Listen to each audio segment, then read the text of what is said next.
plutôt encadré. Et ensuite, il y a d'autres types. On va voir ça sur les tableaux. Lorsqu'on va arriver sur l'onglet insertion. Maintenant, comment ils sont faits pour pouvoir faire la combinaison du groupe stylet et du groupe paragraphe pour pouvoir créer une table des matières automatiquement. Pour pouvoir se faire, par exemple, on va mettre introduction. Je vais mettre introduction. Je vais mettre la taille à 14. Je mets introduction. Suivez très bien. On va faire une combinaison du groupe stylet et du groupe paragraphe. Vous allez bien comprendre. Suivez très bien. Maintenant, je fais introduction.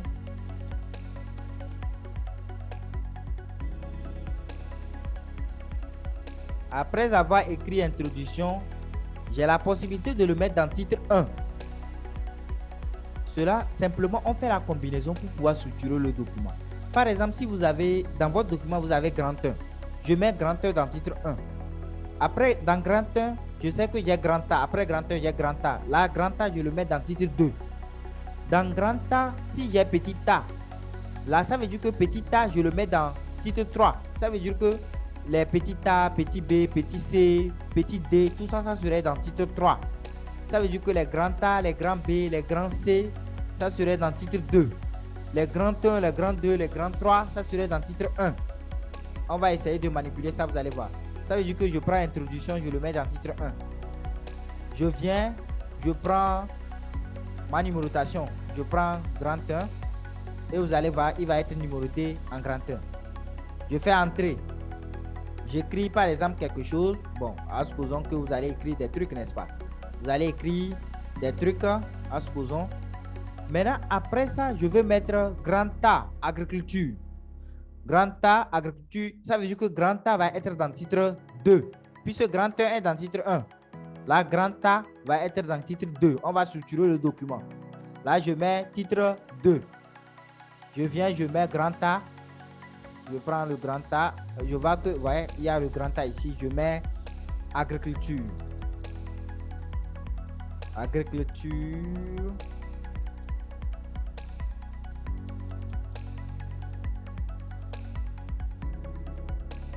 Voilà.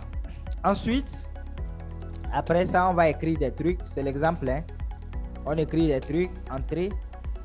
Je viens.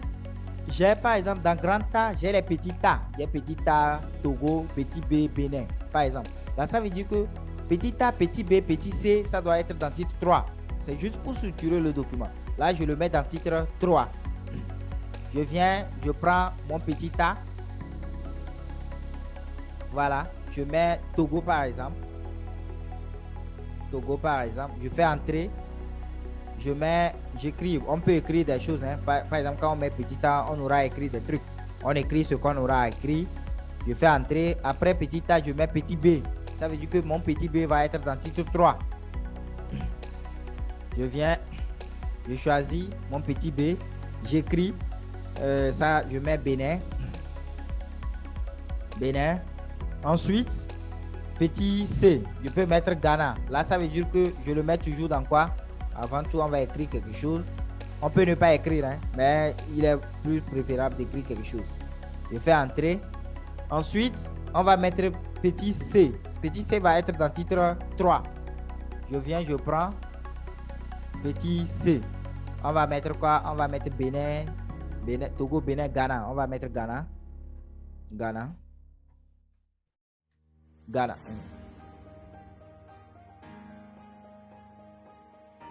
Ghana. Voilà. Maintenant, après ça, par exemple, j'ai grand B, élevage. Ça veut dire que le grand B va être dans titre... Grand B va être dans titre 2. Là, dans ce cas, je le mets dans titre 2. Puisque grand A est dans titre 2. Je mets titre 2. Je viens, je prends ma numérotation. Où est ma numérotation? Ici. Voilà, et je mets mon grand B. Je vais donner un peu d'espace. J'écris des choses. Voilà, supposons que nous écrivons des choses. Voilà. Grand B, je vais mettre élevage.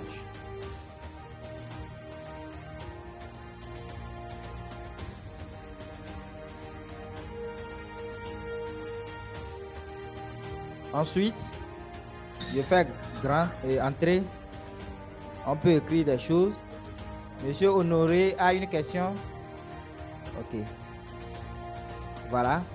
Je fais entrer. Ensuite, après grand B, nous avons grand 2. Corps du devoir, par exemple. Ça veut dire que grand 2, on sait que grand 1, on a mis ça dans titre 1. Je vais mettre parenthèse pour bien vous expliquer, vous allez comprendre. Parenthèse. Parenthèse. Titre. Titre 1. Voilà, je ferme la parenthèse. Grand A, c'est titre. Titre. Grand A, titre 2. Oui. Voilà. Petit A, on a mis ça quel titre? Titre 3. Titre 3. Voilà. Petit B, quel titre? Bon, on peut copier à l'école, on n'a pas le temps. On copie titre 3, c'est la même chose. Copier. Je viens ici, je donne espace, je fais clic droit, coller.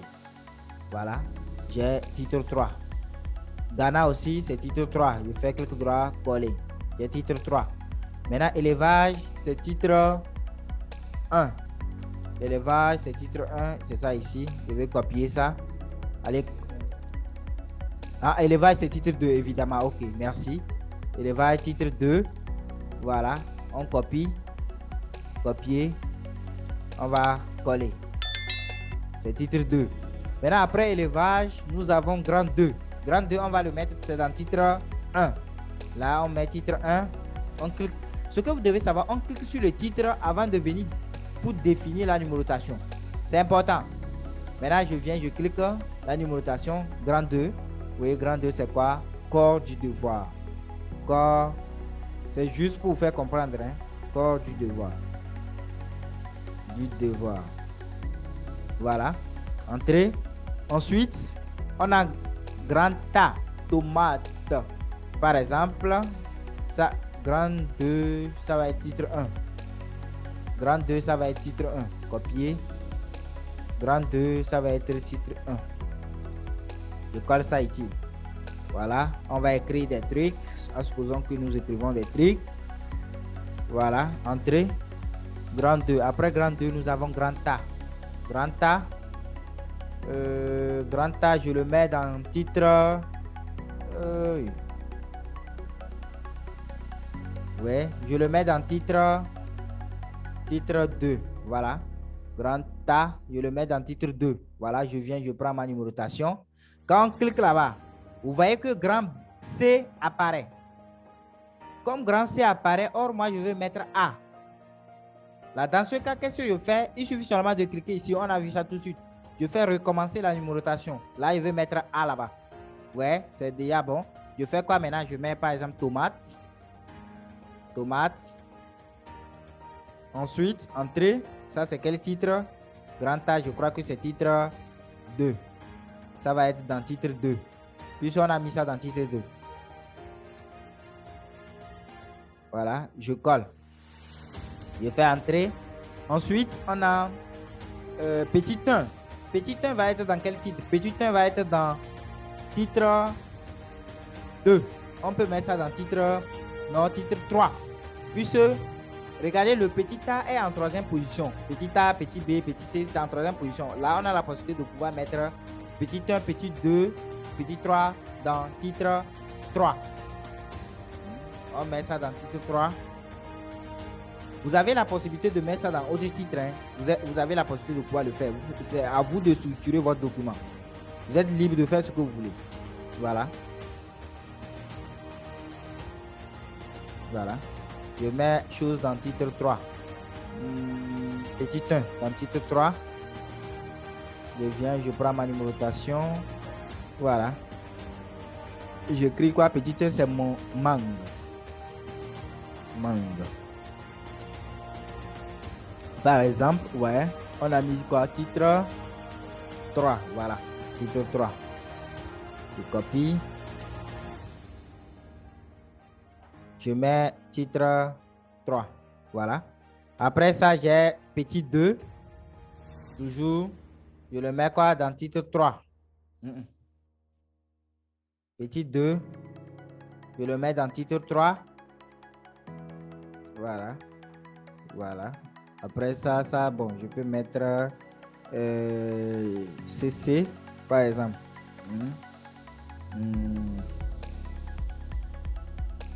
Lac, par exemple. Lac, voilà. Voilà. Maintenant, ensuite, on va terminer avec le grand 3. Le grand 3, je viens ici, je mets le grand 3. Avant de mettre ça, je dois mettre ça dans titre 1. Je viens, je prends grand 3.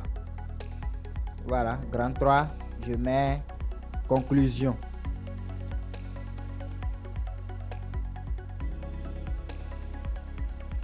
Voilà, vous avez structuré votre document. Lorsque vous aurez à faire, par exemple, des trucs de documents, de mémoire, quoi que ce soit, c'est ce que vous devez faire. Cela va vous donner la possibilité de pouvoir faire la table des matières automatiquement. En quoi faisant? On va essayer de faire ça, vous allez voir.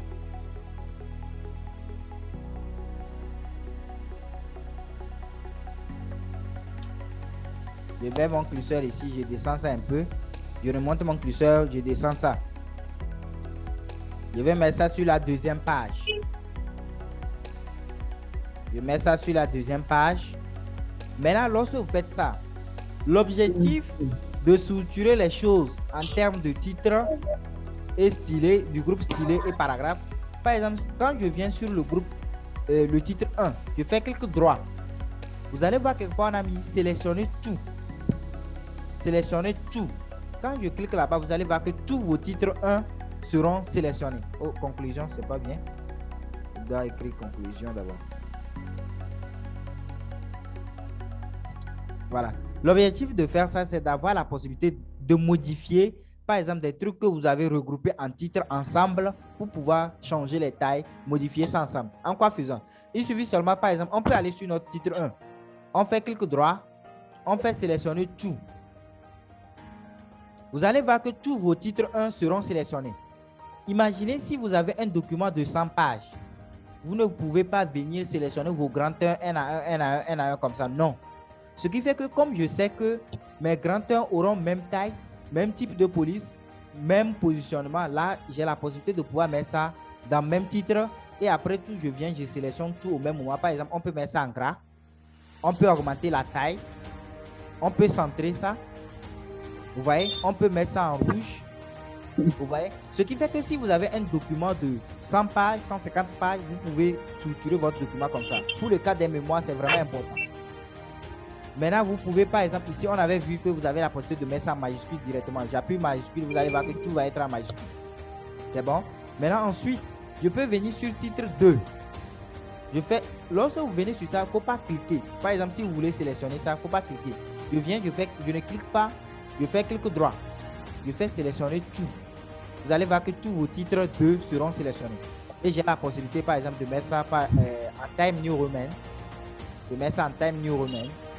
Je mets ça taille 14. Je mets ça en noir. Ou bien je peux changer autre couleur. Je mets ça en bleu ciel. Je peux mettre ça en gras.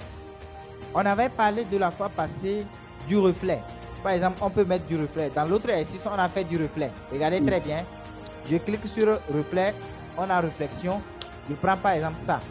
Qu'est-ce que vous voyez? Vous allez voir que ça fait du reflet. Maintenant, vous pouvez aligner ça à gauche. Qu'est-ce que vous voyez? C'est à gauche. C'est l'exemple pour l'exercice que je vous avais envoyé pour poule pondeuse. Mais sauf que là-bas, on avait mis ça en vert. En vert, je crois que c'était en vert. Oui, je crois que c'était en vert. Mais ce n'était pas ce vert-là. Oui, ce vert-là, c'est bon. Vous voyez? Vous avez la possibilité de pouvoir l'utiliser comme ça. Maintenant, ensuite, par exemple, je peux décider de sélectionner mes titres 3. Il suffit seulement d'aller sur ça. Je fais clic droit. Je fais sélectionner tous mes titres 3 seront sélectionnés. Puisque j'ai structuré mon document. On se fait comprendre. Maintenant, vous avez la possibilité de pouvoir changer le type de police en Time New Roman.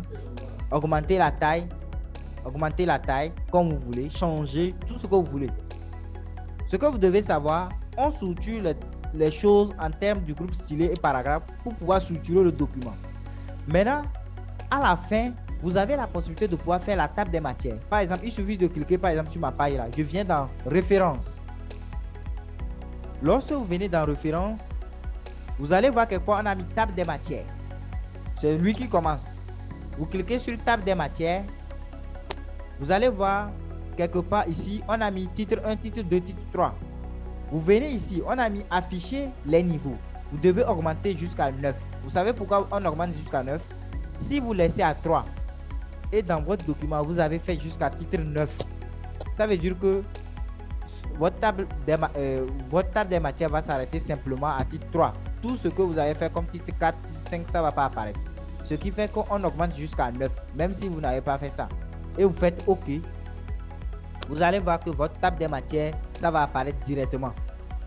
Simplement parce que vous avez structuré votre document en termes du groupe stylet et paragraphe. J'espère qu'on se fait comprendre.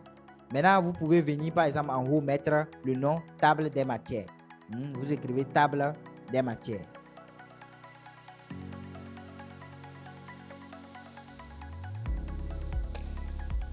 Table des matières.